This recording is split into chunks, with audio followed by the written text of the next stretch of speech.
Bailey Warren, and I was born and raised here in Springfield.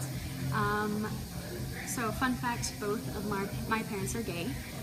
They were married for about 12 years, had a couple of kids, and then one day my mom approached my dad and said, "Hey, we've got a problem, I'm gay," and my dad was like, "Oh, well, thank God I am too." And so my dad has actually been with his partner for 21 years, and my mom has, had a series of girlfriends and that sort of thing. But growing up, there was always a certain level of fear that we had in our hearts because we didn't know who could find out about our parents, and I was never really able to have a group of close friends because I was afraid that those parents would somehow make it so that we could get taken away, or they could out my parents at work and they could lose their jobs. I was always afraid that maybe we would get evicted, something along those lines, and it was terrifying. It was just a really hard thing to grow up with.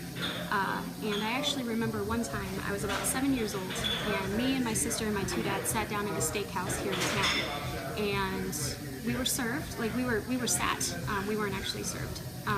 They gave us water, the host gave us water, and then after that the server just kept glancing at us, but she actually refused to come to our table and take our order or get our drink order.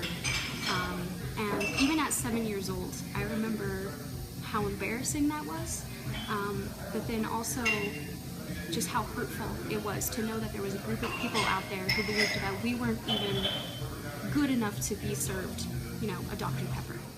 If I can make it so that a new generation of kids living here in Springfield don't have to live with that fear and don't have to live with that shame, then I know that I've made a positive difference, even if this is a small town.